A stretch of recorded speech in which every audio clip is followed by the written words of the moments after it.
It's NTT IndyCar Race Weekend, and you know what that means. When they race, we race first. It's time for some top split action in the 2024 IndyCar iRacing Series. Hello again, everyone. I am Gary Gotzo. Welcome to Race First coverage, sponsored by 4D Racewear of Round 2 of the 2024 Championship. And today we come to you from Fontana and California Speed. I'm not saying Auto Club. I refuse to say it. But it's California Speedway. It will always be that way to me. As always, joining me for expert analysis in the booth, he's my teammate and a regular participant in the IndyCar Fix Series. Please welcome us live from remote studios in Mexico City. It's El Patron, Antonio Estrada. So, Antonio, as the old song used to say, there's nowhere to run to, nowhere to hide. We're looking at probably a repeat of the 2015 MAV TV 500 that we saw in real life here in the real IndyCar Series about 10 years ago. Yeah, you're totally right, Gary. Hey, everyone. Welcome to Race First coverage. And you're right. I mean, from all the races that I did this week, there is absolutely nowhere you can hide. You're going to be in a tight pack, for the entire race. There's going to be a lot of comers and goers. I imagine there's going to be quite a lot of strategy due to the length of the race. But other than that, once it comes to, hey, we got to go, then it's going to be 4 or 5 wide even. It's going to be very, very exciting to watch. Also joining us in the booth for a little bit before he has to take the virtual jet and fly off to Indianapolis is Jesper Orman. Jesper, have you got any chance to run any of these races this week, either in Open or in the IIS? And your thoughts on, if you did, what did you think of the action? Yeah, thanks for reminding me. This is going to be exciting to be on the other end. It's a lot less frustrating. Yeah, in the booth. Yes. This is new for me. So, I mean, it's going to be exciting. As you said, 2015 Auto Club's race. This is going to be reminiscent of that. I would say with these cold track temps, I'm expecting like a really, really bunched up field. And if you compare it to Open this week, Open it has much higher temperatures and the field spreads out. This one is going to be really, really tight and exciting. Yeah, and I guess the only difference that I can see from this to the MAV TV 500 back in 2015 is that in that one you were able to pass the leader quite easily. This one, not so much. So the wide line, holding the inside, that's going to be key. You can make it work on the outside, but you either need a really good run or to be very, very tight and very close to the guy inside. So, yeah, I think we're going to see some really, really close racing. Yeah, exactly. Go ahead. If I was in this race, I would have been like, backing up a little bit in the beginning. It's 150 laps. You want to make sure that you are there at the end. You don't want to get caught up in a wreck.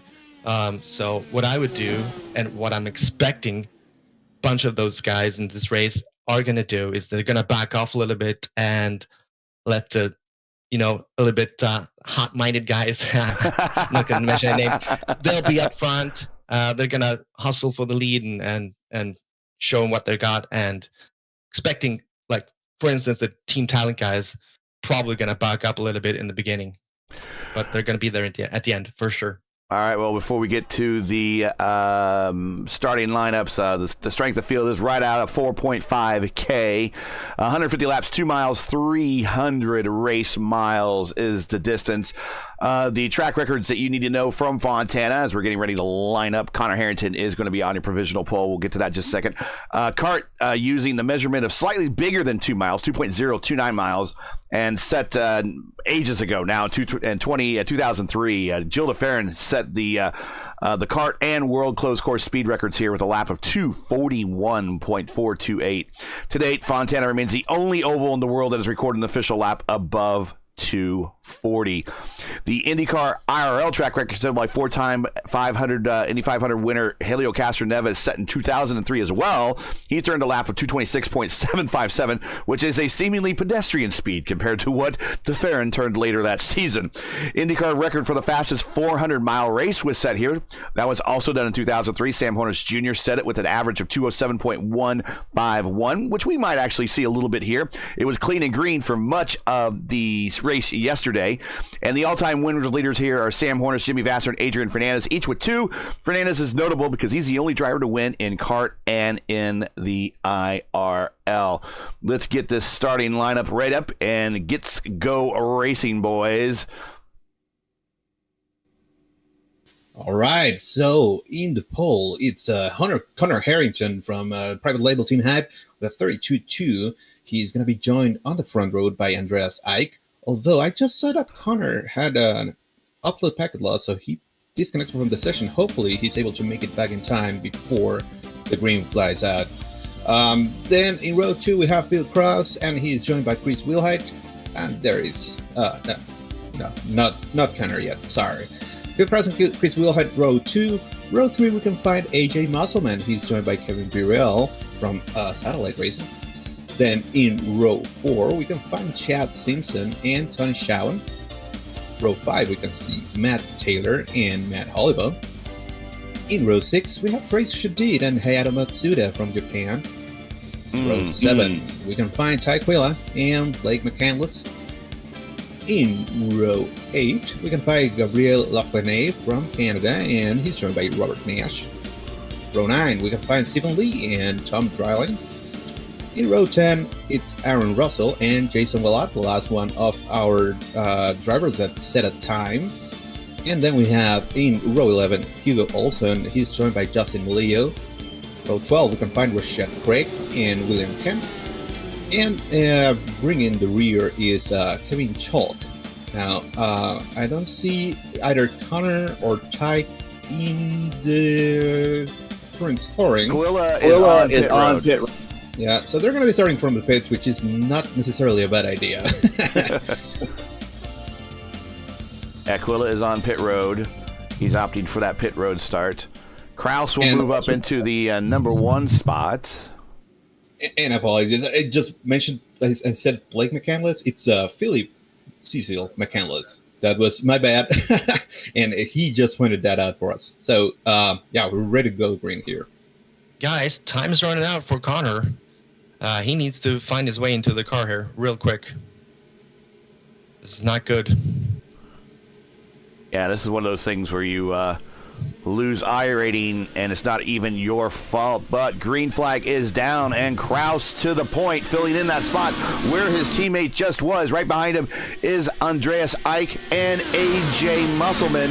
Musselman was the winner of the top split on Wednesday when we had that weird scoring issue. He had the high IQ of knowing what to do to get around that. On his tail is your teammate there, Jesper, Chris Wilhite. He is P4, slotted in there. AJ back to fourth. Wilhite now up to third, and now in the draft of Andreas Eich. Yeah, what a weird thing that was. I started looking at all those ping notifications on Discord, and once I saw what happened, it was like, oh, okay, interesting. So yeah, for those of you who don't know, and right now everybody's playing really chill, so we can talk a little bit about that. There was an issue with how the sessions were set up. So instead of being for oval, they were set. Making it too wet for a little. Yeah, he shot right up the middle. He was like shot out of a gun. Good on him. Yeah, but just to round up that thought, yeah, so the sessions were set up as if it was for the Formula license. So that meant that, first of all, the splits were all weird. And then the worst part was that it was actually using the road course rule. So it was expecting drivers to do a compound swap, which is impossible. As they go a little bit forward here, Tricia did, and Matt Hollible there. Yeah, Satellite Racing now to the top. We got Chad Simpson there, followed right through by the General, Kevin Burrell, and Gabriel Lafrene. I hope I'm saying this right. Lafrene, he is now up at the top side, and he is making himself known up on the high side. Right above him, I believe that's Jason Wallet. We have not seen him on the top split for a while. Already see some tendencies here. Some of the guys, they're staying in the bottom lane here and just waiting for stuff to happen up front, or just saving fuel. This is going to be the name of the game for quite a while now, I think. I'm sure of it, Jasper. We just saw Lafreniere go on the outside of Chad Simpson there to take the lead. There was no fight from the inside, so I'm sure that right now the satellite guys, Simpson, Kevin Burrell, they're saving fuel, as well as some of this Indy Alliance racing team and all the other guys. I don't see them pushing that hard right now. Well, I do see Gabriel pushing real hard. Now, I have not seen him. I'm not saying that he's not a regular on the IndyCar Series here on the service, because we just haven't really seen him in any top slip broadcasts. But it's possible that this week, we were talking about earlier, this week NIS, I believe, is at COTA, and a lot of the drivers don't want to have to lug those big taxi cabs around the road course there at COTA. I mean, we already know that COTA is a handful in these cars. Can you imagine what it's like with a car with fenders? And we thought some might make this race, and it looks like some have. And I'm wondering if he was one of those drivers. There's a whole different strategy, whole different mindset between racing NASCAR versus racing IndyCar, because, and you can speak for this, Jesper, as soon as the green flag falls in IndyCar, you're automatically thinking fuel conservation. Oh, yeah, for sure. I don't think that there's ever a race where I'm not trying to save fuel.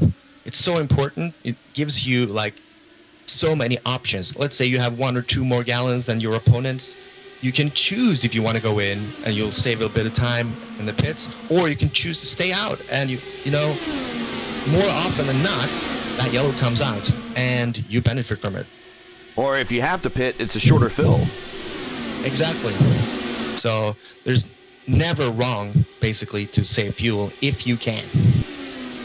I guess the only counter argument that I can find to that is I was doing the fixed sprint race back here in Fontana, and I was looking at me like, oh, I don't have to save fuel. I need to actually burn some fuel whenever a caution came out, or whenever I was in the pack. It's like, oh, I cannot, and I need to burn more fuel because, you're not going to be pitting, you're not going to be doing anything. So that's, I guess, the only instance where I've caught myself not actively trying to save fuel. Yeah, when you don't have to pit any more longer, and when it's the last stint and you want to win, you just got to go for it. And the less fuel you have, obviously, Well, faster there the is cars go. Connor Harrington. He is on the racetrack, albeit 8 laps down. He is currently working with Ty Quilla.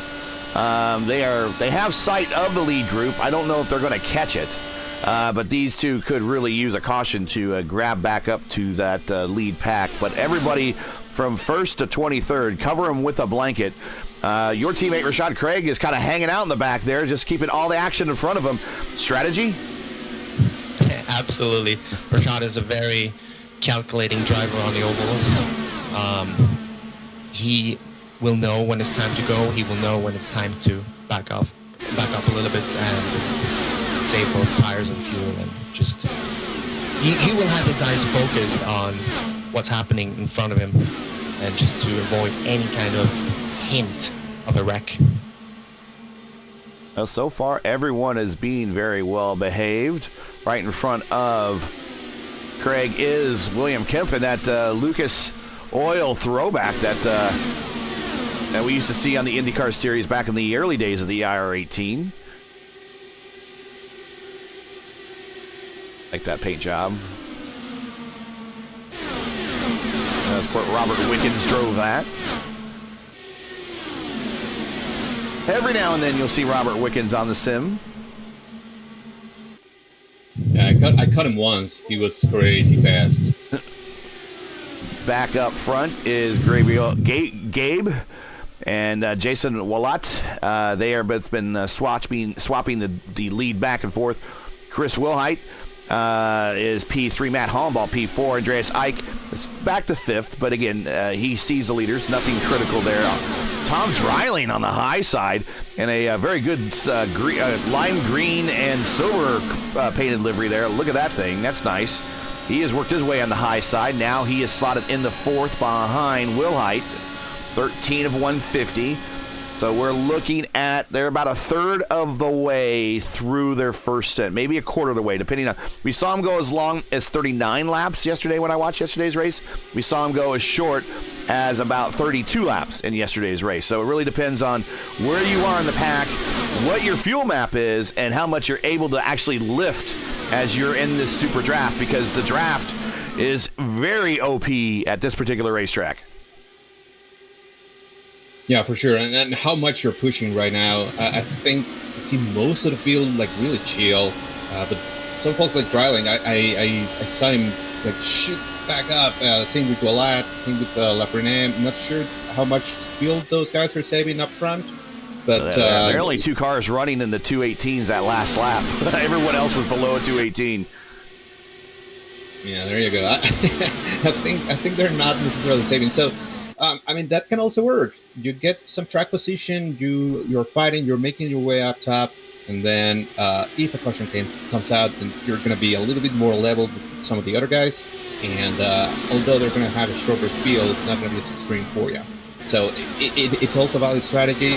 Typically, it's a little bit better to just save fuel for the first couple of stints, because you're not going to be able to go anywhere realistically, since the track is so OP. But we'll see how it unfolds. Watching Hugo Olsen march his way through the field in one of the power slide cars. He has a teammate in this one as well. There is Tony Schowen right in front of him. That is his teammate. So we got power slide here. We got IAR here. We got satellite here. We got private label team hype here. Despite being a 24, it's not Sebring 24, Sebring 12 weekend here on the service, where a lot of the other drivers are right now, still a pretty good showing. Indeed, pretty good. I mean, almost 4,600 for this top split, and we had around 175 drivers registered for the race. That's cool. There's Trey Shadid, one of our friends of the program here. He is back in 17th. Right in front of and below him is Musselman, who has fallen back to 16th. Again, I think that's strategic. I think he's just kind of hanging out back there. We got Craig Forsyth in chat, say AJ for the win. I think AJ has a shot at this. I think got a long way to go, but if he's in the mix there at the end, I think for sure a driver with his experience will bring that car forward. Also in the experience pack back there, Heyo Matsuda, Matt Taylor. Both them are well versed in this car.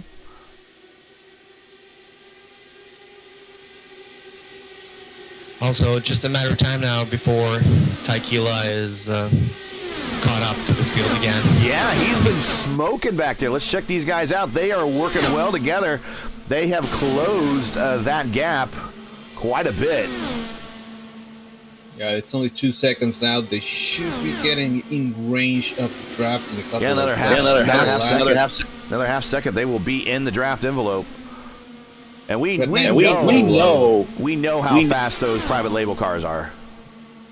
Yeah, they sure are. But what a blow for Connor Harrington there, and being 8 laps down. That's basically he's out of the race already, and just because of the technical issue. However, happy to see him driving around.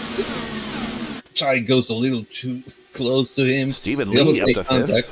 Stephen Lee worked his way up to fifth on the high side there. Again, high side coming in a little bit. As these tires go off, the bottom isn't as fruitful as it used to be. Jason Willott on the top side over Gabriel. Trying to take a look. Is stalled out. Will Height doesn't quite know where he wants to slot himself at the moment. Comes down to the bottom to kind of flash. That's McCandless right below him. Flash him some dirty air. Again, nothing wrong doing that. That's all legal. Stephen Lee now making it 3 wide for the lead. And we said before the race that McCandless is an NIS driver?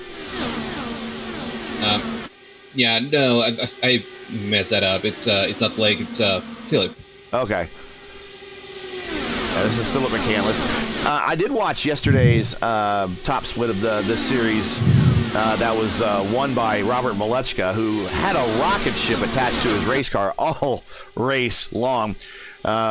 Once he lit it, because he was in the back for much of the first stint, he went straight forward. But McCandless was in that as well, and he went the longest on the first stint. So we know that he knows how to conserve fuel. He went almost up to 40 laps, actually, on that first stint. Problem is when you go that long into the first stint, and when those other cars come out with fresh tires and full tanks, those opening laps of the next stint for those drivers that just pitted are normally among their fastest laps. Is that about right, Jesper? Absolutely. It's never too early to start talking about pit strategies. So there are kind of a few stuff that you can do here to break away from the field during a stop cycle. So realistically, you can go about 37 laps full throttle. If you're saving fuel, I think you can go up until maybe even 45 or 46 laps. Okay. If you can really preserve a lot of fuel. But so what you can do, if you want to break away from the field, let's say you're a bunch of teammates. Let's say, IAR, my team. So what Chris and Rashad could do if they wanted to break away from the field is they pit early, and then when they get out of the box, they will be a lap down. But if they manage to catch the tail end of the field, they will launch themselves with a huge toes right back into the pack. So when the pit cycle is done and all that, they will be 2 or 3 seconds ahead. So when that happens, it's just a matter of how well are you working together with your teammate. Because I think that was William Kempf in the Lucas Oil car caught the apron. But look who's right above him, guys. In that green and black NVIDIA livery, Taikila is up to 14th, boys. Can you believe that? For sure. Sorry, Jesper. I was just watching Connor Harrington come from the back. He's all the way up to 3rd in track. Like, he made it through the field entirely in like a lap and a half. So, both Ty and Connor that were working together, they're back up in. Well, Connor is trying to unlap himself, and Ty is back from the nick of it. Obviously, yeah. That's the only strategy for Connor right now. He has to go to the lead and try to stay ahead of the field. So when or if there's a caution comes out, he will get at least 1 lap back. But 8 laps, that's a tall task for this race. Oh, Ooh, very close there with Walat. I'm not sure what happened to Walat there, but got maybe a little loose on corner exit. Shoots up the racetrack, but gets it back under control. Riding with Connor Harrington in that Team Hype private label entry. We told you he's fast. Now, etiquette-wise, how long will he want to stay up there? Oh, here's a mechanic looking in the middle. Etiquette-wise, how long is he up there trying for this before everyone's like, dude, you're 8 laps down? I would say realistically, he's going to stay there up until the last stint. Okay. Yeah, I was going to say exactly the same. I know that you had some trouble at the very beginning of the race, so go for it. Try and do whatever you can. But if it comes to the last stint and you're still, I don't know, 4 laps down or whatever, if by some miraculous reason he's able to get 4 of them back, that's still way too much. So I'm sure that he will be dropping back and being like, okay, that's it. I shot my shot, right? Right. And it's not, if you're watching and of course not very familiar with IndyCar rules, IndyCar does not have the NASCAR gimmick of the lucky dog. So even if he is a lap down and behind the leader in NASCAR rules, if he was the first car a lap down behind the leader, in this case he would be because he's the only car a lap down, he would get the wave around right before going green in NASCAR rules. IndyCar rules, what he would need to do is stay out or be in front of the leader when the yellow comes out to basically get his lap back, or stay out and everyone pits and then he'll get the wave around the pace car. Yeah, and with long green flag stints like this one, that becomes much more difficult to achieve. So because you need to be saving fuel, you need to make it.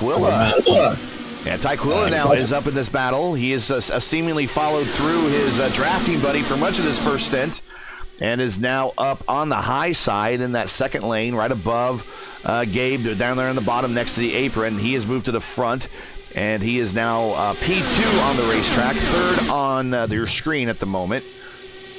High side over Quilla is Dreiling. And to his inside is wheel height. So also shout out to Gabriel Lafreniere. Yeah, he's doing a great job. I mean, a lot of it is like if you're in the lead and you don't have like that big of a gap to the guys behind you, it's going to be very, very difficult for them to pass you. But still, you need to hold it to, very, very close to that white line. Do not drift up. Do not, give them opportunities to pass you on the inside. And so far, he's been doing a pretty good job of that. Yeah, he's got that #1 badge for a reason. He has the highest I rating of all the drivers right here in this top split. So we know he knows how to drive. That's for sure. Is he savvy on IndyCar? That's what will remain to be seen, especially as we get very close. And we're in that neighborhood now of pit stops going to be occurring very, very shortly. What I'm seeing, okay, this is just me visually watching regulars versus those that we don't see here often on the top split. All of the regulars that we know of, Shadid, Craig, Matsuda, Lee, Shawan, Taylor, Hugo, Musselman, Kraus, Farrell, they've all kind of floated back away from the lead in the middle pack or in the rear. A lot of these names that we haven't seen before, with the exception really of Ty Quill. I think Ty Quill has got a bit of a rocket right now. And Will Height, a lot of the regulars that we normally see, those are two of the few that are up at the front, while the rest of the regulars seem to have gone to the back. Right. So that just gives more, hints to that, hey, they're saving fuel, right? In the case of Ty, well, he was without draft for a while, then he caught up with Connor, and then they were swapping the lead. They have been burning fuel, so they know that they're going to have a shorter stint this time by, so might as well just go for it, Charlie. And the other guys are just chilling.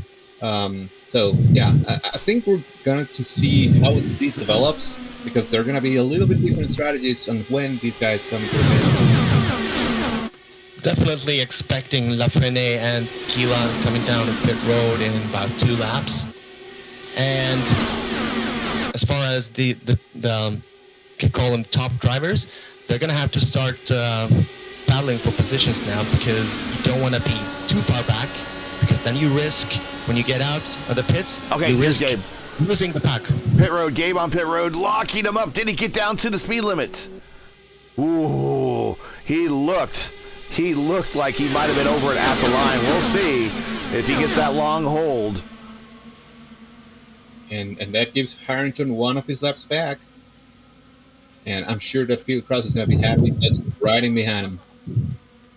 Willard calling that he's hitting this time by. Yeah, he's on the bottom. He's go 8 laps. Yeah, he's on the bottom. He washes up a little bit. He wants to pit. I think Ty. You said Ty wanted the pit. I think he tried to. We got a car spinning. No, it was Jason Willard. Okay, he lit up his tires. Okay, Jason Willard. I think if Ty wanted to, a car got under him, and all of a sudden he could not get there. Looking to the high side, and you mentioned it just a second ago, Jesper. Some of these guys in the back are going to have to start running harder now as pit stops are occurring. Here's Hugo Olsen. Looks like Dreiling is going to be pitting in. Ooh, he creeps up a little bit. Almost collects Ty Guila there. Kempf and Dreiling making pit road. Dreiling in that Racers Lounge podcast. So that's a good slick-looking real livery. I like that. Good paint job. And, of course, Kempf in the Lucas Schmidt Racing. Someone's burned. Was that Aaron Russell? Let's go back a little bit further in time here. He is 3 wide on the bottom. And, well, guys, we saw it all the time. We want to put it on a T-shirt someday. Apron bad. Apron bad, man. Apron bad. But what a good save there by Aaron. Man, that could have potentially been a disaster. And where's it going? Everything's going green. That was a good save. Good save. I'll give him credit there. But come on, Aaron. You got a NASCAR livery on an IndyCar. Come on. Come on. Hugo Olsen to the top. He is second on your screen. Remember, Connor Harrington is now 7 laps down at the tail end of, not the tail end of the lead lap, but he's at the very back of the pack. So I'm predicting now what's going to happen after the cycle is done. You're going to have 2 different packs, a lead pack and a chasing pack about 3 or 4 seconds behind.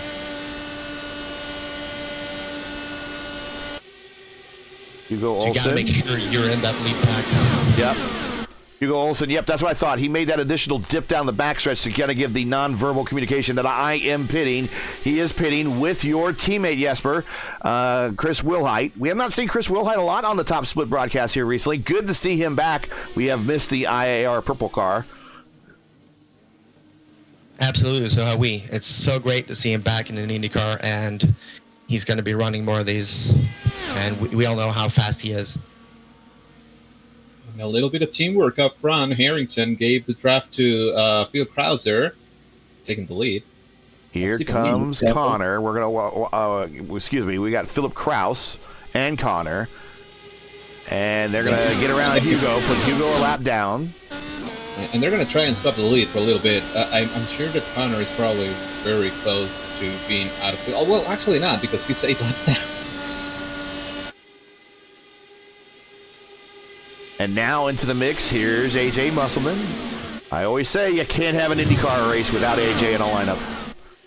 And he's going to pit, and he comes off pit. Oh, he does an awesome transition to the from the banking to the apron very quickly, very well controlled, brings it down. So that might help him get some position here, hitting pit road harder than anyone else.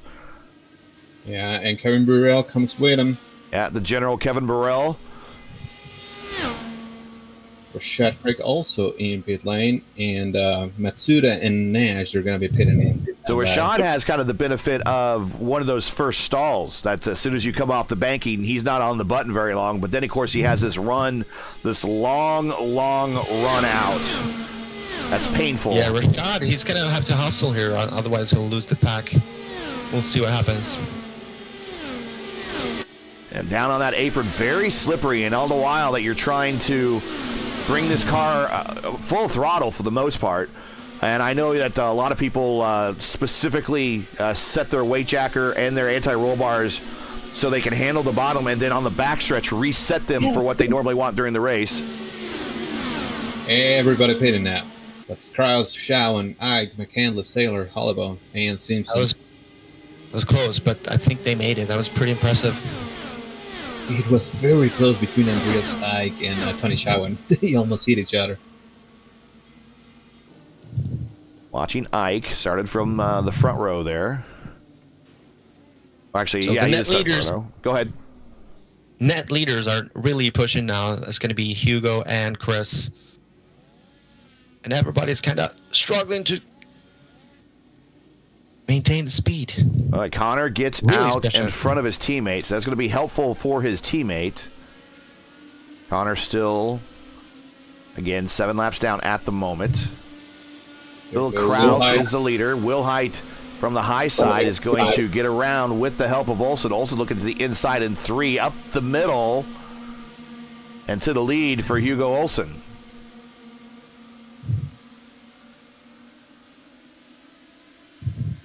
So everyone has pitted. So let's give you a reset of the field. Your leader, or leaders, Hugo Olsen is your leader now. Chris Wilhite to the front.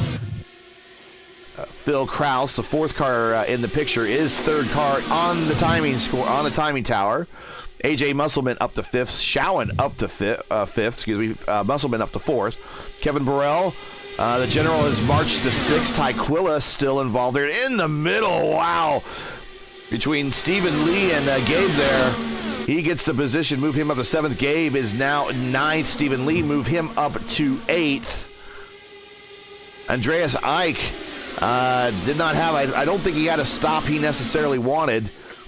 He was almost a 10-second stop. 9.8 seconds. He is a little bit further back in the pack than he wants. He's right in the bottom, but he is 10th. McCandless 11th. Matsuda now in 12th. Dreiling 13th. Willott 14th. Shadid 15th. Hollenball back there. He is in 16th. Chalk 17th. Matt Taylor biding his time there in the Mad Works entry in 18th. William Kemp in 19th. We got Robert Nash, Rashad Craig, Justin Mello, Chad Simpson, Aaron Russell.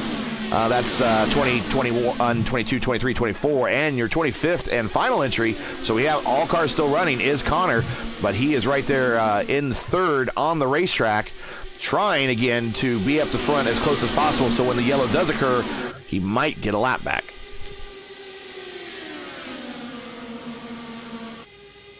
And, great work by everybody. I thought that was going to happen, what Joe alluded to, Jesper, that we were going to see a separation, like a big gap between groups, but there's still pretty much nose to tail. I mean, they're not like in a group. Right. There are groups. There are groups, and I think it's indicative of how IndyCar experience in hitting pit road hard on a green flag stop is put these drivers up front. So we now look at the top 10, for instance. Everybody, with the exception of one driver, is a regular on the top split. We don't see Gabe very often. I don't think we've seen Gabe at all, but he is in 9th. But everyone else in the top 10 are regulars on the top split. So I think that's indicative of maybe how IndyCar drivers hit pit road on the green flag stop extraordinarily hard than other series do off an oval. That is a very good point, Gary. Must say, though, that these non-regulars, they're doing a great job keeping up. They are. Like of Kevin Chalk and William Kemp, really on pace with the pack. So that's really impressive. Yeah, and that's kind of what I was alluding to. Like, yeah, the regulars leapfrog everyone else in front now, but the other guys, they're there. Like, they didn't lose a draft. They're still within striking distance, and that's pretty cool to see. It's not necessarily easy to do because you have to hit pit road really hard and not get a penalty. I'm surprised we didn't see absolutely any penalties at all. None, yeah.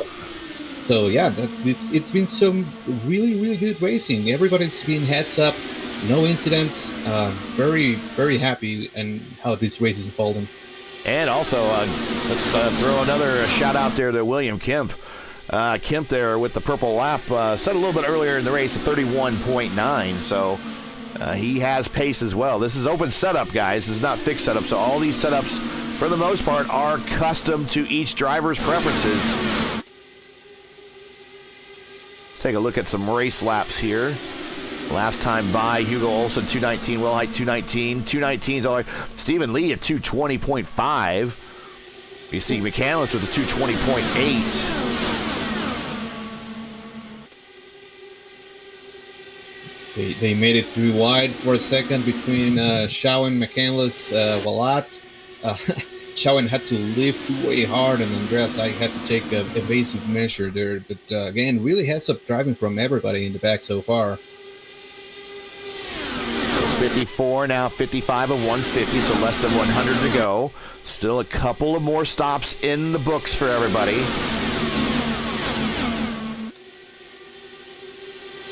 The winner from yesterday's split, which was Robert Malechka, didn't really come into the picture as a challenger, but it's Robert Malechka, so we knew he was going to be a challenger eventually. But he really didn't become a challenge for the lead until the second to last stint, and then on the last stint there, he kind of took off, and it was a five-way battle into turn 3 on the last lap for the lead, but he managed to edge everyone out at the start-finish line. But there was a lap at a crash at 144, so that is the latest that I've seen so far. These guys go green is in the lap of 144. Oh, we got 2, and I just jinxed the field. Oh no! Hugo is apologizing. And he says that he looked down for a second, and that was enough. Yeah, hit the apron. Apron bad. Just talking about only it. 2 cars got involved there. Hugo and someone else. Oh, Will Height, so close. McCandless was in it. Oh, Gabe might have nudged him.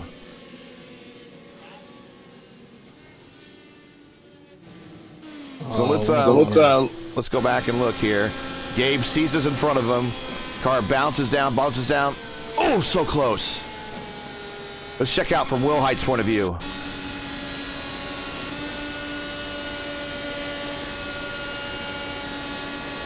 Oh! And Connor Harrington gets a lap back. Yeah, that is correct. This is exactly what Connor needed. And he also needs everyone to pit. Yeah, and that... How often... that is an error you never see Hugo do. He is so by the book, spot on, exact, detailed oriented, and it's just a second, not even a second, probably a fraction of a second, clipping that apron, and that's what happened. Yeah, but it's Auto Club also, and everyone is waiting for the last stint. You're in the autopilot, and just your focus goes down. It's only natural, and you kind of get a little bit of a tunnel vision where just kind of making laps going forward. Yeah. That can happen to anyone. I could do this exactly the same thing. I know how it works. It's tough. Yeah, you kind of get zoned out at some point. Like if you're doing repetition, because you gotta hit a number, do X, Y, and Z, but you're not actively fighting anybody. You can zone out for a second. It's unfortunate, but yeah, like you said, it could happen to any one of us. Bill Krause taking a little bit of a breather on pit road, a very pedestrian 40.3 second stop with no penalty. I think he might be just positioning himself at the back end of the field so he can help Connor now. Or Connor can maybe be in a better position to help him. So Connor is staying out. He's going to get this wave around. So he got what he needed. Now what he needs is another caution because he's going to be off schedule. Unless he can get around the pit stop or get around the racetrack quick enough and try to pull off a pit stop. But I'm not sure if he's going to have enough time to do that. So this is effectively now a fuel save race. Yeah. If you're able to stay in map 5 and stay really close to the car in front, you can save up to 46, maybe even 47 laps. So we're going to have, 98 laps to go? 97, 96? I mean, it's right in the fuel save window. Yeah, it's right on it. We're going to see a lot of folks going for it. And there are some really, really good fuel savers in the field. And we're watching Connor get the wave around. So this is an IndyCar rule. If there are any drivers that are in front of the leader but behind the pace car, they get what is called the wave around. So they'll come all the way around, join the back end of the field. So that will allow the leader, which is their right because it's their leader, to control the restart. And so right now the restart will be under the control of Chris Wilhite, Ty Quilla P2, Andreas Ike P3, Tom Dreiling, a great run up to P4, Tony Schowen, a great run for him up to P5, Jason Willott, he is up to P6, Matt Taylor up, he's been in the back for most of the day, but he is now moving forward in P7, Kevin Burrell, the general, very consistently right there in the top 10 all day.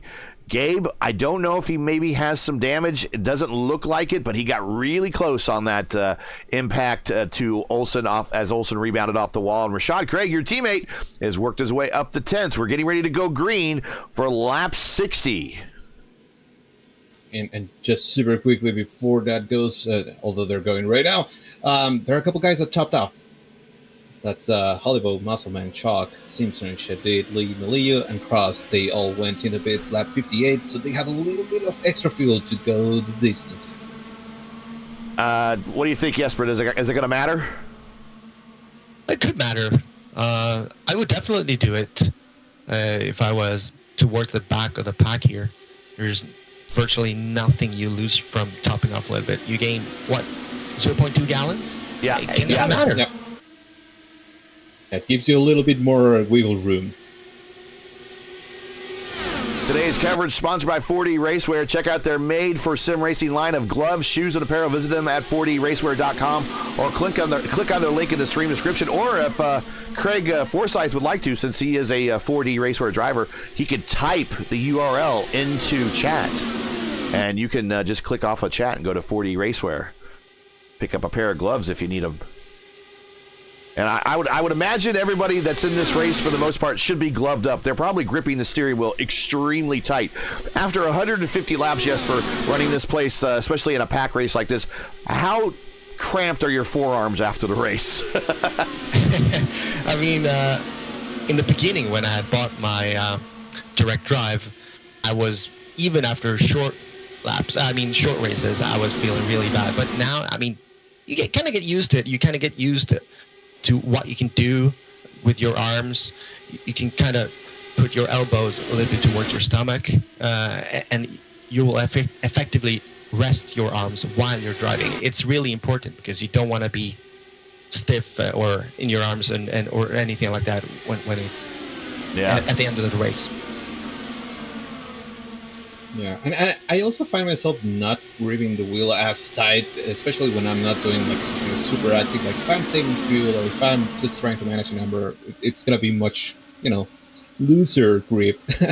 I will, of course, switch to a little bit more tight grip once it gets to the final stint or whatever. So, I'm sure some of these guys are right now doing it. As Connor Harrington is now going for it again, and. That would put him 4 down, actually. 5 down, yeah. Yeah, I did a while back. I went to direct drive. There's a lot of people that understand how powerful those direct drive wheels are. The Fanatec, Simicube, the VRS has one. Yeah, you name it. Moza has one. Also, Acetec also has their own as well. But they're extremely powerful. I remember one day I did a 500-mile race in one IndyCar league and then another 500-mile race in VOR. I think that was later that day. But at the end of the day, my wrists were on fire. I can totally imagine. I think we did a 500-mile at Indianapolis, and I think we did a VOR 500-miler at Michigan, or a 400-mile. And I just remember just making those turns. My right wrist was just on utter fire, and it's like I could not wait for the car to stop and to get out of the and immediately just try to get some ice on your wrist. And it's hard to believe that you're putting that much effort into these cars. But I mean, keep in mind, also in real life, these cars do not have power steering, not like their counterparts in stock cars. Those have power steering. This is not power steering. So if you want to really do a simulation of the real thing, you will put a lot of force feedback into your wheelbase to give you that same effect. Of course, you don't have to if you don't want to, but that's just a preference. Gabe has moved up to third now on the high side. Apparently no damage on his car. Tom Dreiling is going to follow him through. Nope, he's going to go high. 3 wide at the line with Rashad Craig now, who has moved up to third. I'm going through the field right now, trying to understand who is saving the most fuel, because you want to stay as close to the car in front of you as you can. My money right now is on Phil Krause. He is able to stay so close to the car in front. It's we're watching him right now. Yeah, we're watching him right now. Heyo Matsuda and the Scotty D livery right above him. And you can hear Phil Krause being like maybe 50% throttle. Let's watch. These corners. Yeah, let's ride along. Then, like Jesper, like Jesper said, he's just so close to the car. That keeps a lot of more drive. It allows him to save more fuel. He's keeping it in fifth gear. He was blinking in the blue all the way down the front stretch. So they've adjusted their gearing, so they're not going to hit the rev limiter. And against keeping it in fifth gear. But you would think he'd be in sixth gear if he was trying to conserve fuel. Is that probably up to I'm thinking with a fixed setup mentality versus an open setup mentality? I don't know how much it matters really. Okay. Because also, if you're in fifth gear, you're also able to stay closer because you have more, like, what do you call it, torque? So yeah, you can get closer to your car in front of you faster. So. Yeah, and it's situational. Depending on the track, there are some times where even actually being in fourth or south. Justin Mello on the high side. Shot out of the rocket. Bolted there. But yeah, we were talking with Robert Maleska a couple of weeks ago. It wasn't a 1.5 hour oval. Not sure where it was, but he was saving a lot of fuel being down in fourth, which would sound a little bit counterintuitive, but it actually helped a little bit more with the fuel mileage. So I'm sure that, Phil Krause knows that, maybe fifth gets you a little tear of better fuel mileage than sixth. So he's that's what he's doing. Gotcha.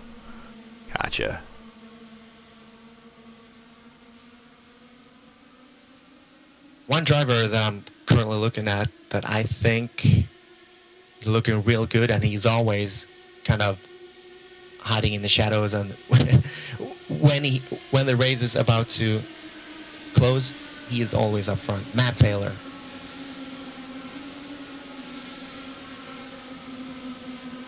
There's Matt Taylor, regular participant in the Open, Indy Fixed, which is now the IndyCar Oval, and Indy Open now is colloquially known as Indy Open. However, that's kind of its somebody going through the grass. Oh, Tom Dreiling trying to get on it. There he goes. See what happened there. Oh, apron bad. Yep. Oh. Good control. Yeah, really good save, and also he didn't get any speeding penalties. If you go and touch the cone or get very close to the cone on pit exit, you're going to get unsafe pit entry. So good on him. Now he needs to hopefully keep the draft. But anyways, as I was saying, that the Indy Open Series is now called the IndyCar Series. IndyCar Fixed Series is the sprint series that mirrors the IndyCar Series schedule. Are you confused yet? But Matt Taylor, regular participant in that, as well as a Lionheart IndyCar Series, which is kind of taking a bit of a sabbatical this year. Hopefully we see Lionheart back in 2025. Meanwhile, back up front is the IAR teammate of yours, Jesper, Chris Wilhite, Ty Quill at P2, Gabe and Willott are now up and again in third and fourth. Again, I'm not sure how much fuel saving they're doing. Rashad Craig, right there, another teammate of yours, in fifth. Andreas Ike moving up to sixth now, back to seventh. William Kemp. Looks like a line of cars have found the high side again. Definitely to say that probably able to save more fuel if you're a little bit further to the back. If you are second in line, I'm guessing that's going to cost you maybe 1 or 2 laps. Of course, the benefit being that if there's a wreck, you're not going to be involved. So there's always a trade-off there. There are so many variables that you need to be on the lookout for, which is what makes all of these exciting. And Go ahead. Just wanted to say that the open set that was provided by iRacing, like the baseline set for Fontana, is actually pretty competitive. And I wanted to ask you, Jasper, without of course giving away any trade secrets, what would you change to that particular set? Is it something to do with the gearing, something to do with the aerial? What would you be looking to be more comfortable or to make it go a little faster? Stephen Lee almost wrecked. Just wondering, what do you look for there, Jasper? Yeah, so in general terms, if you take a default set, he didn't make contact. Ooh. You always want to make it, a bit more oversteering because they tend to be understeering. So you look for any type of thing you can do to make that car rotate more. Right, makes sense. Did that have Trano's input as well, or do you know of that? I think they did. I just taking a look at it. I'm not entirely sure. Okay. I think they did, but I was pleasantly surprised when I saw the baseline set that was provided. It was really, really good, and that's kind of why I was wondering. I'm sure that there's probably at least a couple of guys that are driving around here with the provided iRacing set. That wouldn't surprise me at all. And with these cold conditions with a 95 track temp, definitely helping for those guys. Yeah, if you notice right underneath, you guys won't see it. Of course, you're kind of watching your own replays. But if anyone watching the stream, if you look right below the logo bugs in the right upper right corner, new feature. We got the weather here, so it's 95 degrees Fahrenheit track temperature. Sorry, Jesper, it's America. I had to be Fahrenheit. And 69.5 degrees ambient, so a very chilly ambient air temperature, comparably speaking, for California this time of year. Of course, rain is not a factor in IndyCar yet. Of course, we're on oval, so even if it did rain, we would stop the race. But hopefully in the corresponding updates to the service and to this car, because keep in mind there are some updates to this car still to come. The hybrid of technology, of course, that we'll see in IndyCar later this year, as well as they supposedly have brought it up to where the level the car was at the end of 2023 in terms of official IndyCar rules. They supposedly fixed that in this last update, but hopefully in the upcoming one of the upcoming updates, we will be able to see these cars race in the rain on road courses. Really looking forward to that. And just to wrap up the temperatures part of it, 69, 70 Fahrenheit, that's around 20 to 21 degrees Celsius for anyone that's not using freedom units. See, I've always been told that you've got to cater to the lowest common denominator when you do the broadcast. So you got to assume that you're talking above everyone. You're talking to everyone, with the exception of one person that has no idea what's going on, and you need to allow them to understand. So Fahrenheit and miles per hour. That's what we do. That's perfect. And that's typically what we use. I also use that. Finally. I always argue, and we've talked about this a number of times on the broadcast, and then we're doing 83 of 150 right now, starting 83 of 150. I always say on ovals, now if you're a driver, so when we're in the car, time makes total sense to us in the car. But when someone's watching at home and you turn a 39-second flat lap at Indianapolis, we know that's fast. You know that's fast. I know that's fast because we know IndyCar. But if I flip this on, I don't know anything about IndyCar, anything about Indianapolis, and I heard a 39-second lap, I'm like, oh, that's pretty good. What is I it? guess. What is it? It's It's right. 230 miles an hour. That's what it is. So when I say 230, you're like, oh, okay, then that makes a lot more sense. And that seems, that really increases the drama of the lap compared to just 39 seconds. That was 230 miles an hour. And just to give you a comparison of what these guys are doing right now, 218s. Stephen Lee, fastest car that time around with a 220 flat. Actually, Dryling with a 222 flat.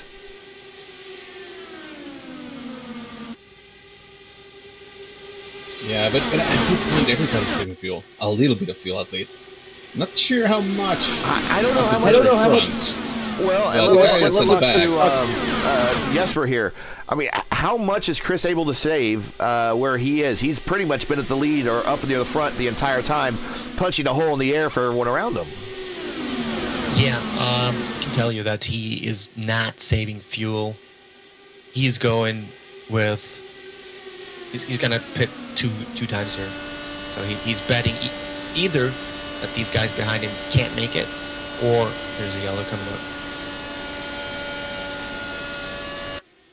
Well, we already had one yellow today. Took out two cars. Unfortunately, it was Hugo Olsen and Philip McCandless, who were amongst the leaders through much of the first portion of that race.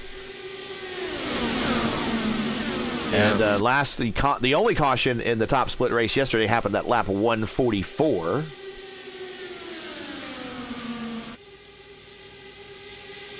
But Chris, he's in a bad spot here. Yeah. He has no choice but to go full throttle, because if he backs down into map 5, that's just going to make it way easier for everybody to save fuel.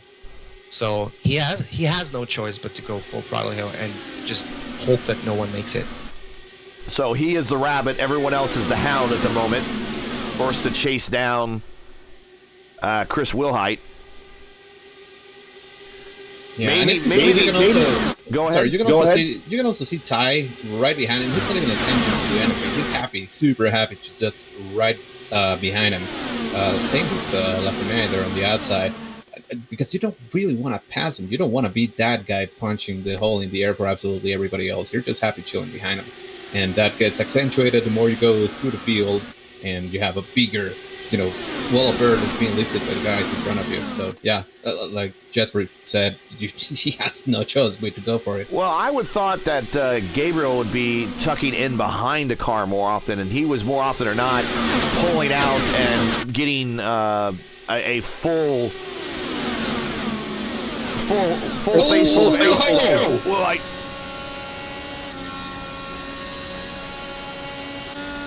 saved it. Well, saved the it. spawn, but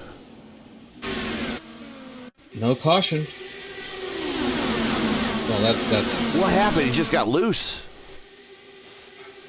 I think he did. Apron.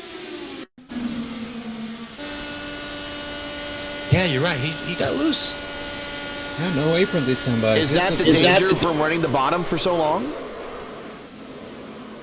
It is, and it also depends on how aggressive you were with your weight jugger settings or whatnot to make the car turn a little bit easier.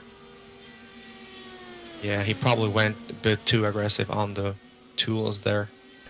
I was just getting ready to say that maybe he was in a good position to help his teammate a little bit further back by maybe, and also being able to maybe split strategies as well. But that is disappointing. So we move Chris Wilhite back to 22nd behind Trace Shadid in 21st.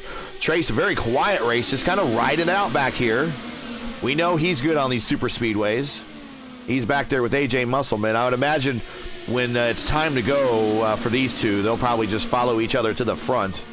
But let's do a reset.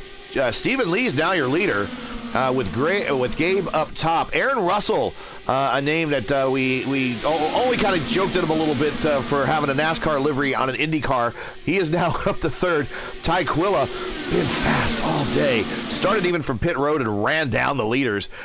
He is P4. Justin Mello, we've seen him in some of the top split races here recently. He is fifth. Andreas Eich, of course, a long time team talent driver there.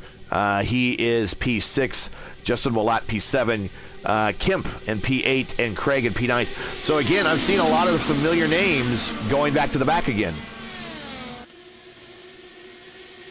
I think we're going to have a repeating thing happening here. I think Connor is going to go to the lead of the pack here within 3 or 4 laps because he's caught up to the field again. Yeah. Looks like Lafreniere for the lead. He made a move on the inside of Stephen Lee.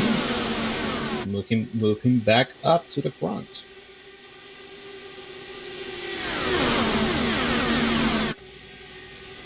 Yeah, Matt Taylor, Phil Crowd, Gurriel, Hollibo, Matsuda, seems they're just chilling.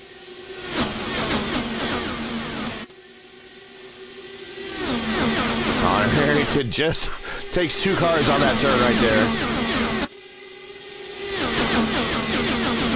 Right, well, when Harrington came out of the pits, he was like 6 seconds behind the pack.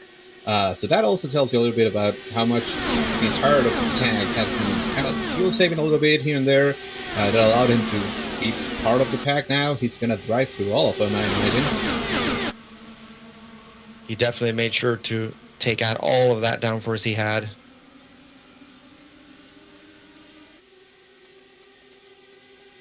Yeah, maybe a wing adjustment at some point as well. Checking chat real quick. Thanks for all those that have decided to pop in the chat. Yeah, Hugo just lost focus for a split second, and that's all it takes. We got Phil McCandless. Thanks for the broadcast. Excited to venture into a new oval community with IndyCar. Can't wait to run the rest of the season. Gabe on pit road. So we're watching among the leaders now make the first dips on the pit road. Hope we see more of you, Phil. Here running the Indy cars. Apparently got a good habit at it. You're amongst the leaders today, amongst the leaders yesterday. Did a little bit of leading, got a couple credits for leading laps yesterday. So hope to see more of you. Yeah, and sorry again for butchering the name. and then Forsyth says, technically the big one happened yesterday coming to the line, which, yes, it did. It did. I believe Matt Taylor got the podium, I think, by virtue of his rear wing crossing the start-finish line before the cars behind him front wing did. Oh man, I was just looking at Connor Harrington. It looked like a video game. Well, technically it is, but he just went through the entire pack back to the front in a lap and a half again. But it looked so fun. Him just moving left, right, and back up front. Yeah, we always known that these Team Hype private label cars are always fast, whether it's fixed, whether it's open, whether it is an official race, whether it is Lionheart, whether it's on Race First, whether it's someplace else. I mean, these guys are consistently fast across the board. Typically, it's a 3 or 4 car livery, but today just 2 of the teammates in the race. Go ahead. We're entering the pit cycle window here. You got to go to about lap 104 to have a chance to make it. So if there's anybody on this field that can make it to lap 104, 105, they're in a very, very good spot. Well, we'll see. I'm going to think maybe Kraus. Maybe yeah. Kraus, Taylor. Maybe I would also say AJ and Trace. AJ Trace. Yeah. So Russell, Willett, Lafreniere, Melio, Kemp, Wilhite all have pitted. We're starting lap 100, so I can imagine that Stephen Lee, Dryling, Shawan will likely be pitting soon. 2 different lines through 1 and 2. Stephen Lee going high. Connor Harrington, not your leader, but in a very familiar position when you watch on the streams with the that blue car up front. He is down right now 6 laps. Here comes Stephen Lee. Great exit off the banking. Tom Dryling, a better exit off the banking, actually passed him on the apron coming to pit road. So that's a battle and a pass for position. Really good pitting by Dryling, yeah. Yeah.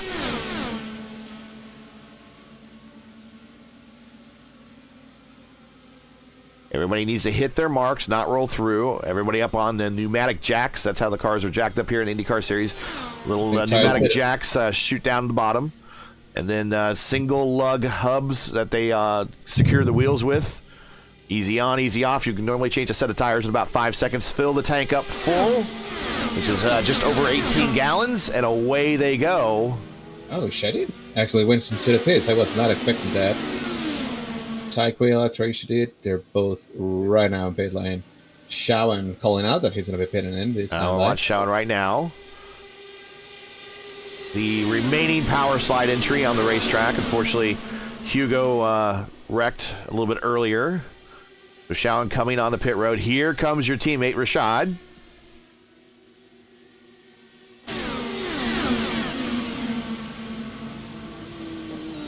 So we know these guys won't make it till the end.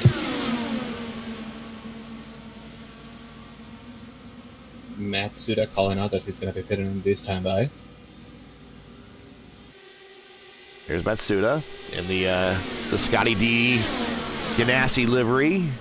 Same He as is on the Burrell. bottom. Burrell, the general, going to make his next to last stop, I think. So lap 104. Ike, Taylor, Krause, Musselman, Simpson, Hollibo, Nash, and Chalk. They can theoretically make it. Yeah, this will be. Once they stop. Yeah, once they stop, it'll be their last stop. Matt Taylor is pitting. AJ Musselman's going to be pitting as well. Yeah, Phil Krause is. He was able to save a little bit more. That's huge. He's the only one. And, Jasper, you called it out. He was the one that is going to be, or was being the more effective one at saving fuel. And he has the benefit of his teammate now in front of him to maybe make this last a little bit longer. Definitely the favorite to win this race now is Krause. It's his race to lose. Can he go one more? Nope. He's hitting pit road, hits it very cleanly, very solid. Here comes the rest of the pack. Get their lead back, get back on the lead lap. Taylor coming off of pit road. He got the drop on Ike. Ike now back to third. Hollenball fourth. Again, here comes the pack by. These guys are going to fall down in the order until they come up to speed. Gabe now is your leader on the racetrack. Our overall leader is Phil Krause. He is on pit road. I just watched Phil Krause on pit road there. No pit limiter.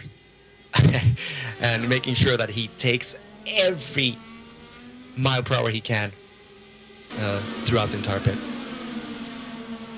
Yeah, that is that's some skill right there. I've seen a lot of people kind of where they shift the gears a little bit and it kind of coaxes a magic 1 mile per hour out of the car a little bit that doesn't get caught. I've seen people do that before, but the fact that he was able to do that without the limiter, that's skill, and he is coming out way ahead of the field as well. Way ahead of everybody, but he's not fully up to speed, and the leaders are going to probably catch him here.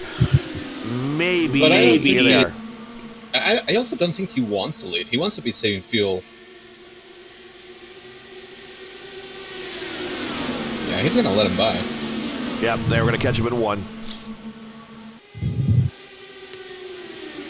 So what this means is that Phil Krause is probably going to be able to go full throttle a lap or two before everyone else.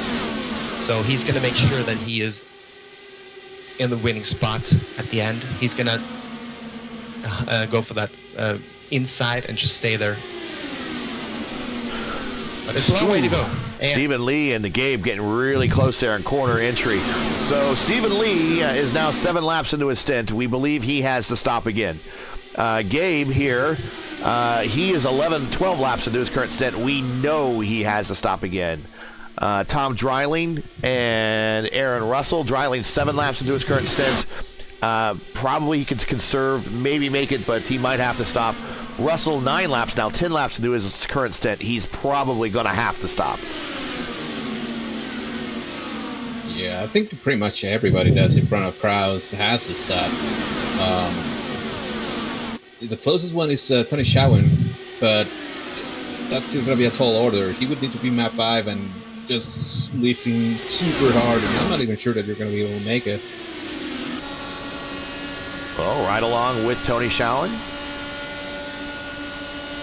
He's definitely deep in the draft. He's following. He's in that vacuum. He shifts up to 6. Oh, Breeze going into 1. Shifts down the 5th. Very, very smoothly shift down the 5th. Now the help he had in front of him has moved up high. He still has the benefit of who's that down low? Is that Connor? Looks like LaFernan. Gabe, yep.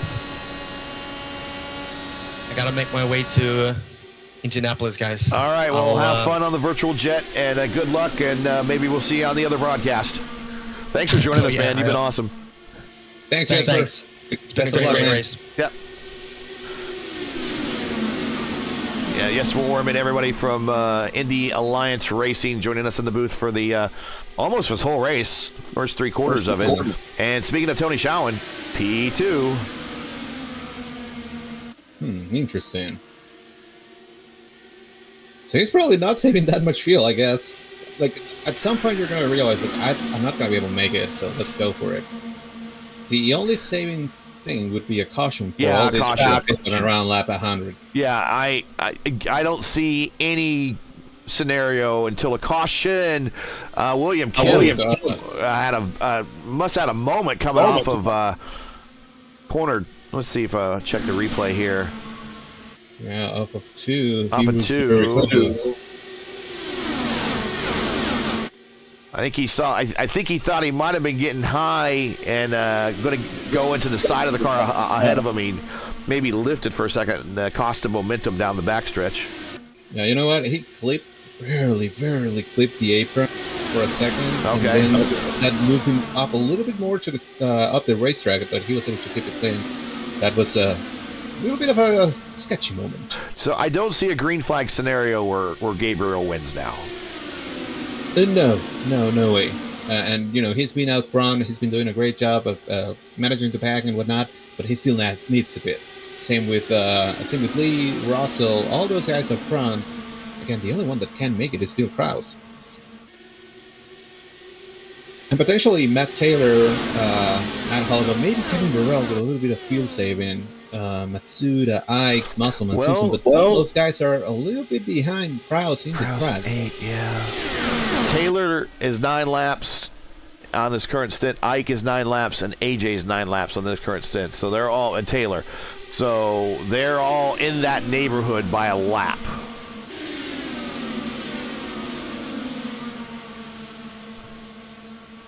And, I can imagine that after that last pit stop that we're going to see from the leaders, things are, the gloves are going to come off. And those folks are going to be like super aggressive with each other. That can potentially help these guys that are trying to save fuel and make it on these last pits of the DD. We got Justin Petschauer, our co-host of the Tuesday night IndyCar Oval Series Top Split. He's checking in. Says lasted 65 laps before a lapper car turned dead left into the lead lap car, nerfing him and others through turn 4. No, that's a bummer.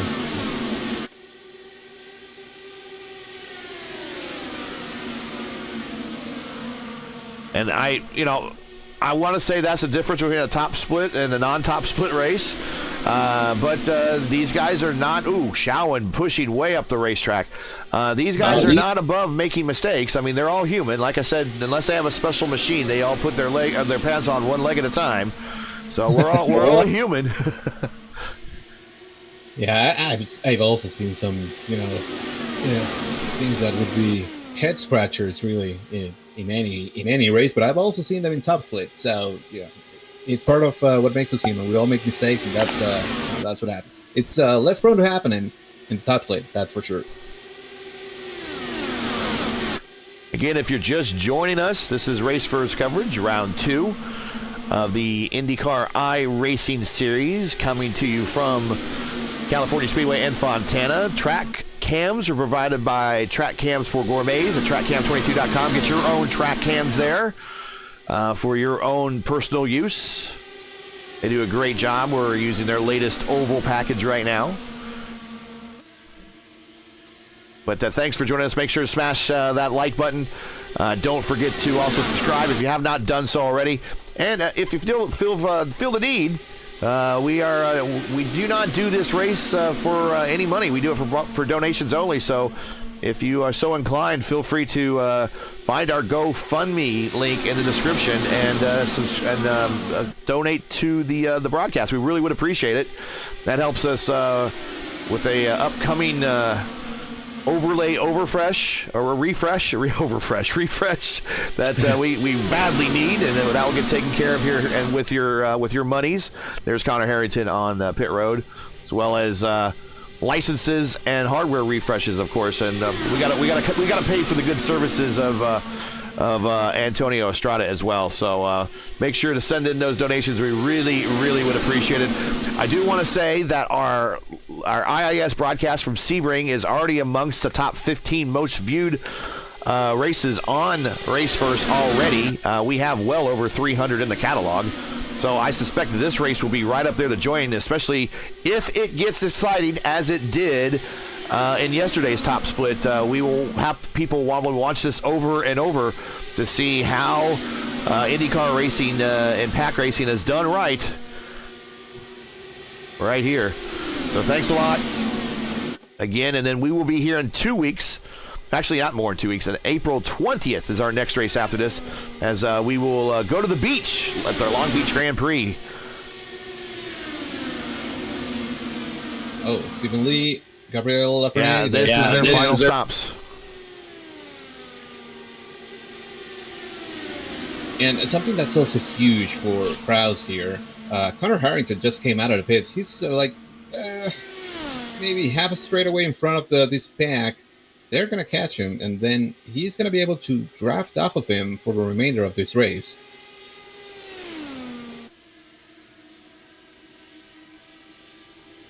The lapper trash. He says the lapper trash with a Brazilian clear. That's what he said on him.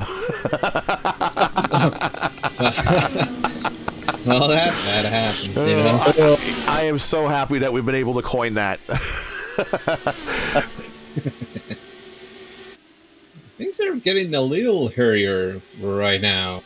I'm sure that some of these guys are not super happy to see that, but they're fighting a little harder. Hayato makes a move, and he's actually going to be pitting in. That's it, like right in front of Field Press. Good car control for him.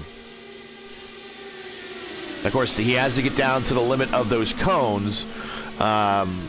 There isn't a IndyCar configuration to the oval. Normally, IndyCar has the cones a little bit more inside the walls.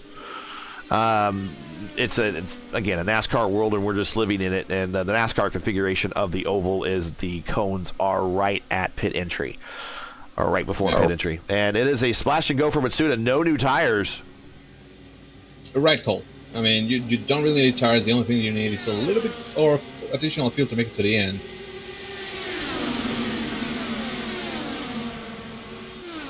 There's a rush shot drag going on around him on the high side. Tony Schowen now involved in this battle up in fourth. So the general rule is if you have less than 5 seconds of fuel that you need to add, do not throw on new tires. There are no tire limits in this league or in this series, so he could have thrown on a new set of tires if he wanted to anyways. And there is Dreiling coming on the pit road. Yeah, but like you said, that's the general rule of thumb, especially if you're coming to the last stint and there is not a lot of tire wear, which we haven't really seen that play a lot, and that tracks with the track temperature being so low. So yeah, just go ahead, get that splash of fuel, and get out as quickly as you can. Schowen clears himself to the lead. I think he might be trying to get the pit road. We'll see. Yes, that's what he was trying to do. So he might have worked with Craig or just wanted to get down there and aggressively got down there so he could pit. So now Rashad Craig is your leader. Kemp to the top. P2, Aaron Russell there in that Lowe's sponsored car is in the middle. Now he's up to P2. Kemp back to third. Mello fourth. Kraus fifth. Walat sixth. They're all in that lead pack right there, covering with a blanket. Ty Quilla started from pit road. Ran down everybody. Has been amongst the leaders. One of the fastest cars all day. Kemp still has that purple lap of a 31.9, and I can tell you what that lap is here. Best lap miles per hour Kemp is a 225.6. That's pretty good, actually. Draft dated, but still pretty good. That tells me there's not a lot of drag on that car. Yeah, no, for sure. If you're able to keep it wide open that way, even with the draft in front of you, yeah, that means it's so not a lot of drag. Craig to the bottom with Kemp. Craig might be coming to pit road. No, but Kemp is. So yep, Craig now is on the is glued to the bottom in the old IRL line. And now some of these Matsuda is going by some of these guys. Matsuda is he just beat it. Yeah, he's a lap down. So they're trying to conserve, and he's got tires that are 20 laps old. Yeah, but should be good enough to make it all the way up front of these guys. No takers this time by. Coming to 20 to go.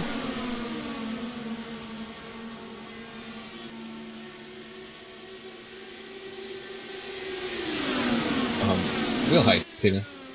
Man, what a bummer for wheel height. Was doing a great job leading the group and then got loose. Yeah, I feel pain for him. It happens. It's happened to all of us.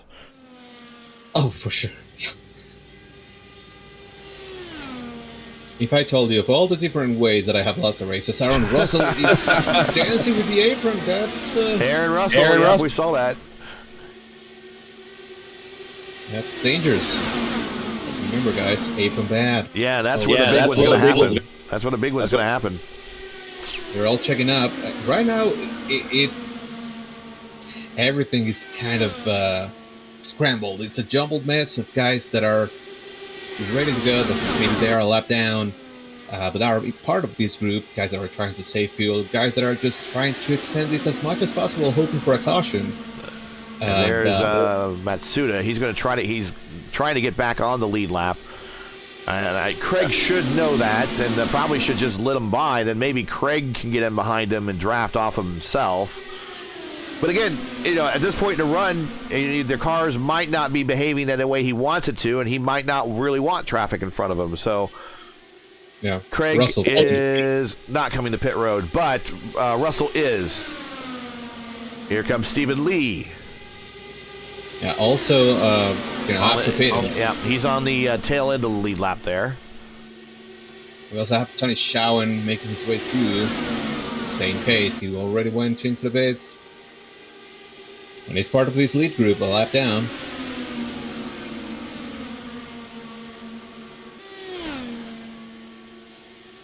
I like Tony's white car. I always like white or yellow cars a lot in the series. Often they're not used because people don't think they're very flashy, but I often think back to the Pennzoil Yellow Submarine.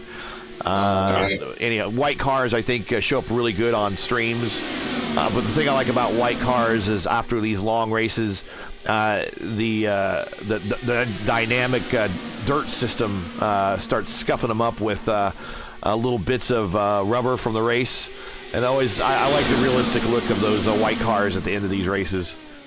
Yeah, I love how it looks after, the Indy 500, for example. It's like totally covered in rubber. And oh, okay, that gives you a little bit of a sense of achievement. Like, hey, I made it through.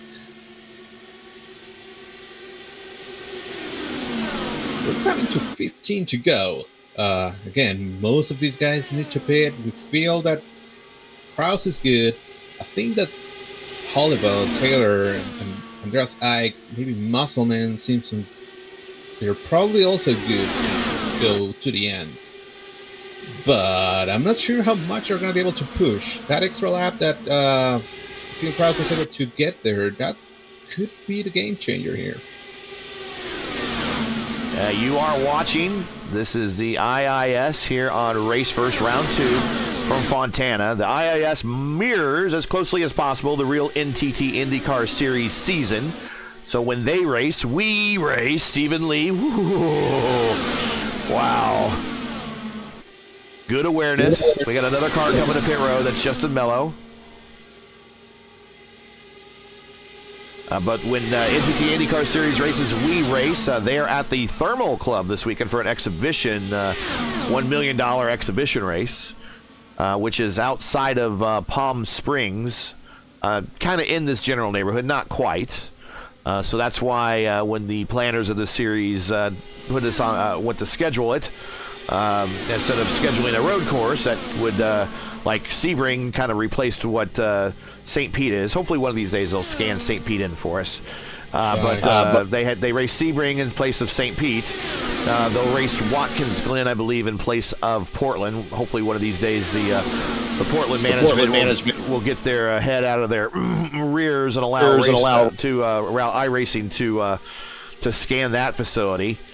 But it's one of those odd situations where we have an oval in place of what the road course is. Looking high side out of the cannon. Heyo Masuda up top, 4 wide, coming off of 4. Bill Kraus in position, now behind Rashad Craig. Yeah, and Stephen Lee got very, very close there to Rashad Craig last time by. Things are getting a little bit hairy.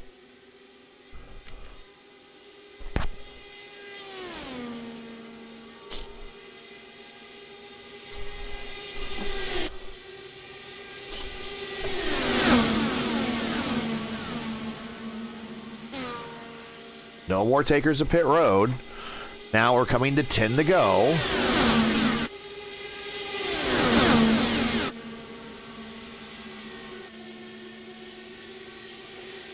Ty Quilla just chilling behind. He has been fast all day long. I got to give this guy props in the Discord after for starting from pit road, which we think was intentional. We're not quite sure. And to run everybody down. All right, there goes Rashad. Okay, Rashad, that is his final stop.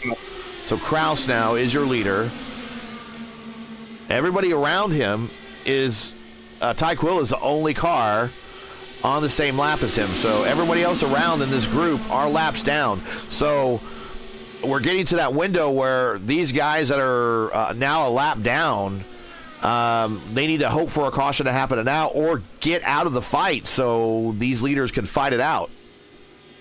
Yeah, I'm not sure they're going to get out of the fight. Especially Stephen, who is like right in front of Field Kraus, so technically he's not a lap down at the moment. Yeah, he's on the tail end of the lead lap, yep. Yeah, same with Gabe. I think he's going to be fighting super hard to make it by Krauser to be in a position like, hey, if anything happens, I'm there. But, 9 to go. It's getting hairy. 18 miles. Look how bumpy that surface is. These cars making all these undulations down the kind of the washboard bumps on the backstretch. It's so bumpy, and if you have your force feedback a little too high, you can feel every single one of them. Yes. Yep. Yeah.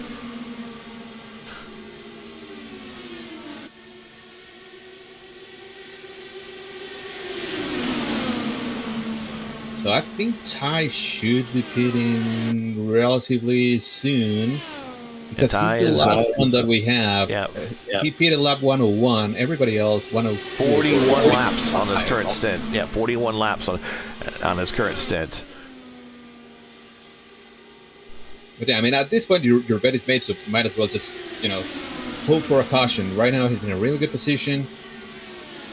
Things are going to go a little bit crazier, I think. A lot of these guys that are around the leaders are going to try and make their way through. There is potential for some incidents happening. Here comes Matt Hollenbaugh. He is now up to third. Ike now up to second.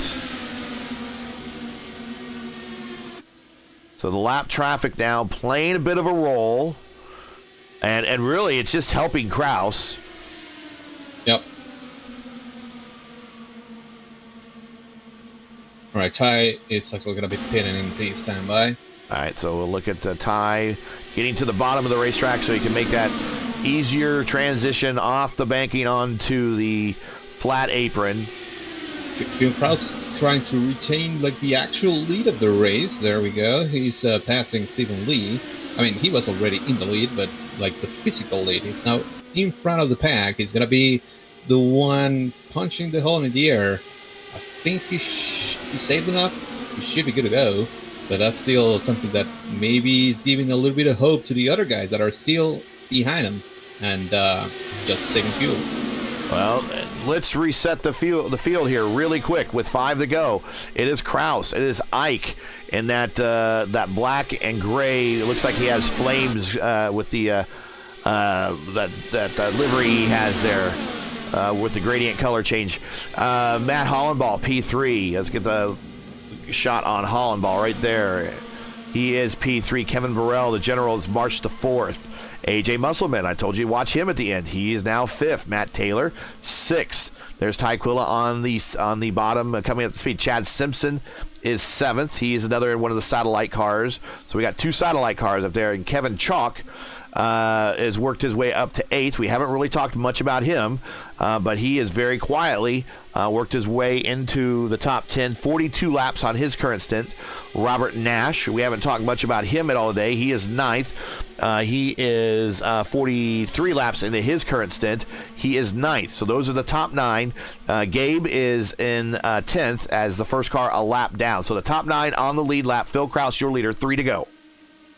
Yeah, Andreas Saik has been able to make his way through most of the lap cars, and now he's behind Lafreniere. I'm sure that he's not happy because that's also kind of protecting Phil Kraus at the moment. Yeah. As we're coming to 2 to go. Now, Gabe is staying high, so that's going to allow Ike, if he wants to, he can go down low and follow through, fill in the gap, so to speak. Yep. I said in one broadcast to fill in the hole, and that got the jokesters in chat to go. Lee and Matsuda, Taikula up high. Again, these are not on the lead lap. The only cars on the lead lap in this picture: Kraus, Ike, and Taylor. And there it is. White flag is out. Taylor is able to save it. Let's go back to what's going on. White flag in the air, so no caution.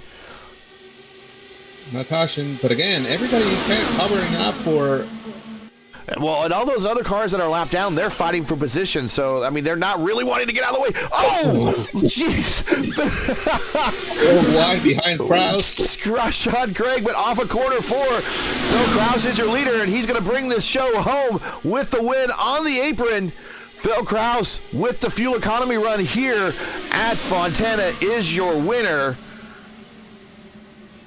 And it really, I mean, as close races go, it was really a closer race for those that are on that to be the first car leading that lead lap group down, that group that was a lap down. There was really, he beat Ike by 0.3 of a second, and in terms of pack racing here at Fontana, that might as well be a lap lead.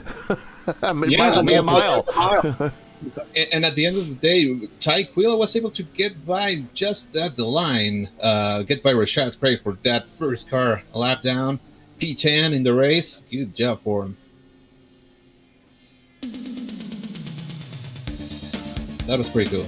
And, that was a great race. Masterful race from Phil Kraus. No surprise there.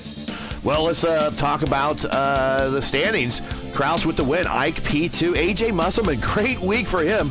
2 podiums and 3 races so far. He finishes 3rd. Congrats. Hollenball 4th. Chalk makes it to 5th. Simpson 6th. Matt Taylor recovers and to still hang on to 7th. I think it helped that he was on the lead lap there. Robert Nash 8th. Ty Quilla fast all day long 9th. Rashad Craig 10th. Gabriel Lafreniere, I hope I get to say that right, is 11. Aaron Russell 12th. Matsuda 13th. Lee 14th. And Justin Melillo. I hope I can say that. I said Melillo. Maybe it is Melillo. In 15th, and hopefully I didn't butcher his name too badly. Again, apologies in advance. William Kemp 16th, Shawan 17th, Dryling 18th, Shadid 19th, Walot 20th, and the remainder of the field here showing 2 cars classified as 9th. I'm not sure. Quilla and Burrell are classified as 9th. I'm not sure why. I actually see Kevin Burrell in 22nd. Yeah. For some reason. I'm gonna take a quick look. Maybe he got it. 20. My overlay again. This is another reason why it needs to be refreshed because it does this weird thing. But every now and then, Wallet 20th, Will Height 21st, Kevin Burrell maybe 22nd, Connor Harrington 23rd, McCandless and Olsen in the only caution of the day in 24th and 25th. All right, I'm looking at the replay. What happened to Burrell? He was P3 with 3 to go.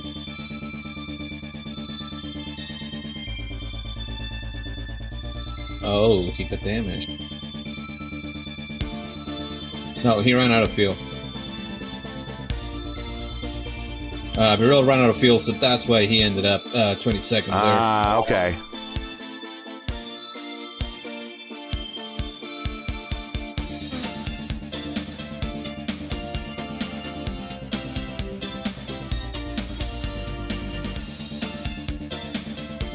Man, who would have thunk?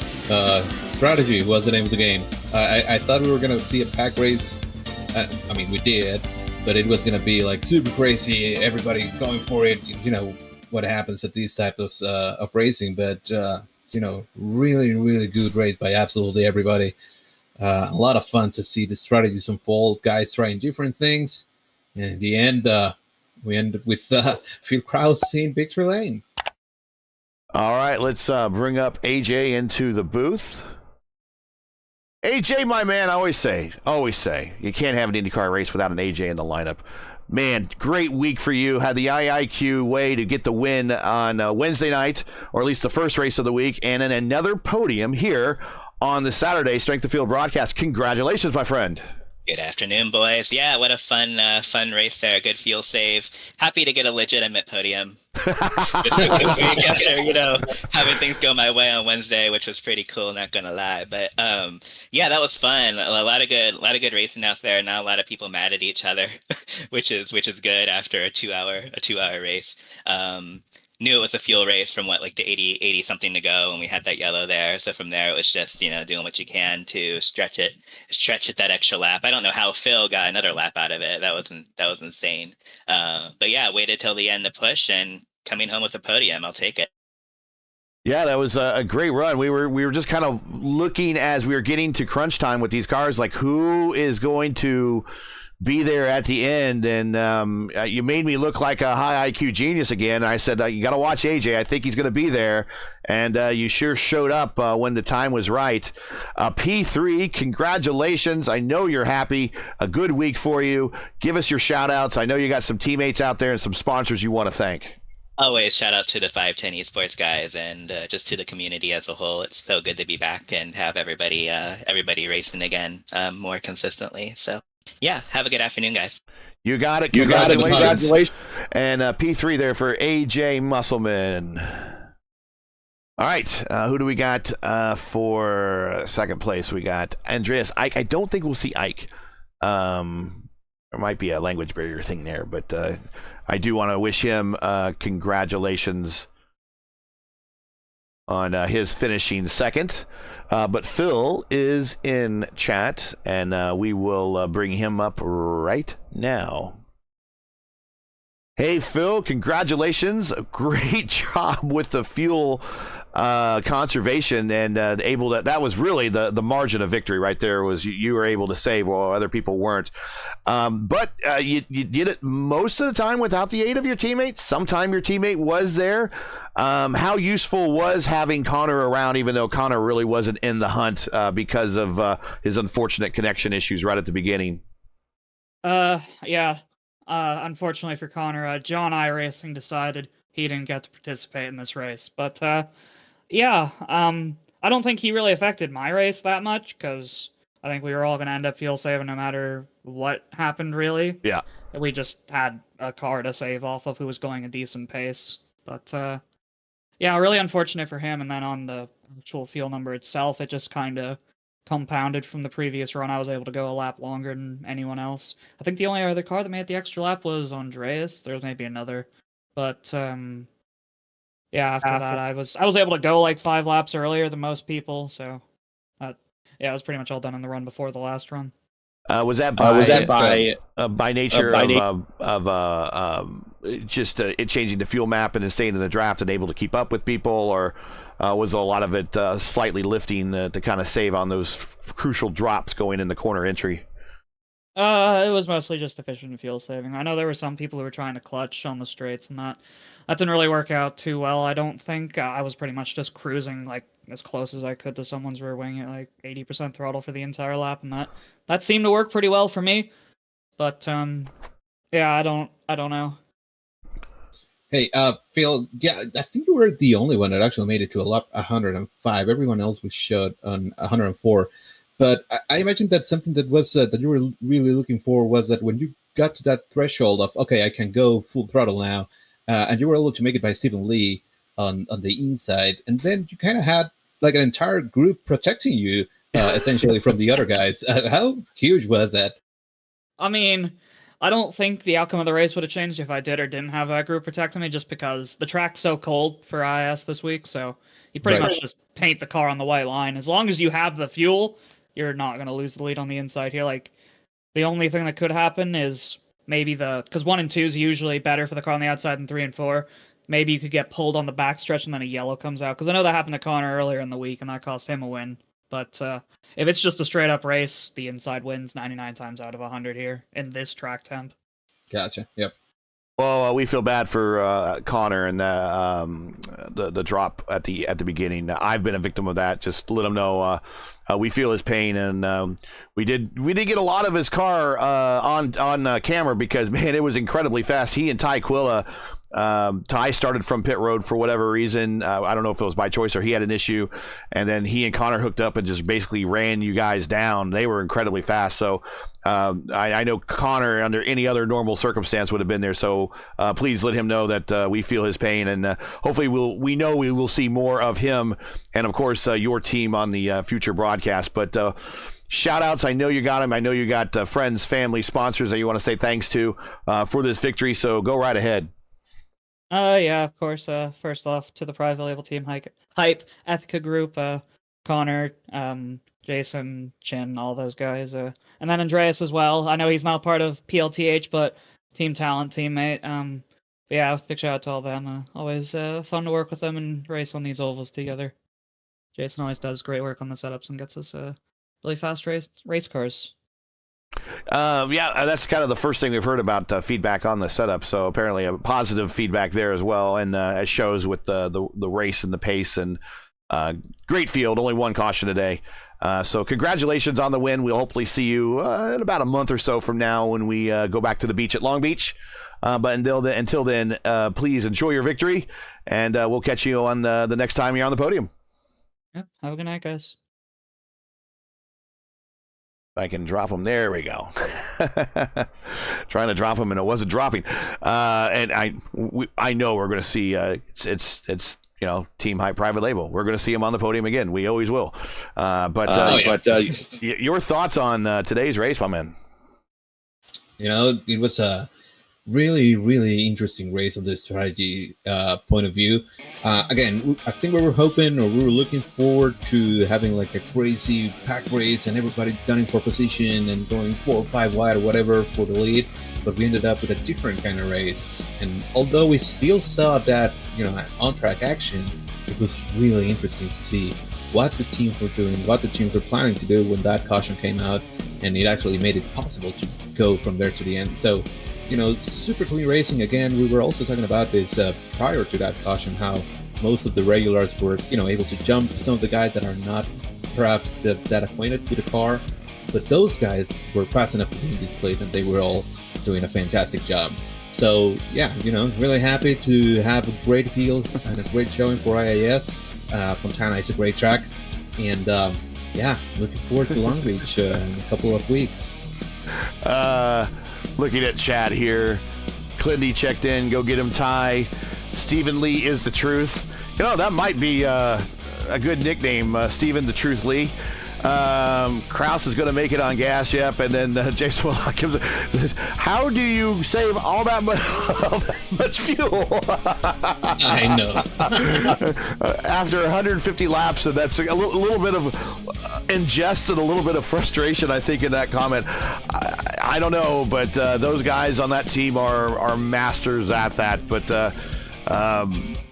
I just guess that you just got to really know your craft and keep working on it. But those guys at Team Hype Private Label, they just always seem to know how to be there at the end of the day. And I don't think that's any coincidence. I just really think that these guys really know know their deal and can shift strategies on the fly and make it happen. So very impressive. Very, very impressive. So that's it today. Once again, your podium from Fontana.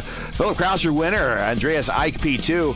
And AJ Musselman, P3. Join Antonio and myself again Saturday, April 20th for round 3 of the IndyCar iRacing Series as the drivers and teams head back to the beach for the Long Beach Grand Prix. Coverage should begin approximately at 2 p.m. Eastern Time on YouTube. Again, remember, that's 2:00 p.m. Eastern Time. And as always, check our channel at youtube.com/racefirst or check the official iRacing schedule for the correct time in your area. We love bringing these races to you, but not easy and require time and money to produce. If you share our passion for the sport of IndyCar, and we know you do, and have enjoyed the coverage of the IndyCar iRacing Series, please take time to visit our GoFundMe page. The link is in the description, and donate to our 2024 broadcast fund. We realize times are tough, so any contribution will be greatly appreciated. We thank you for watching and making us part of your Saturdays during NTT IndyCar race weeks.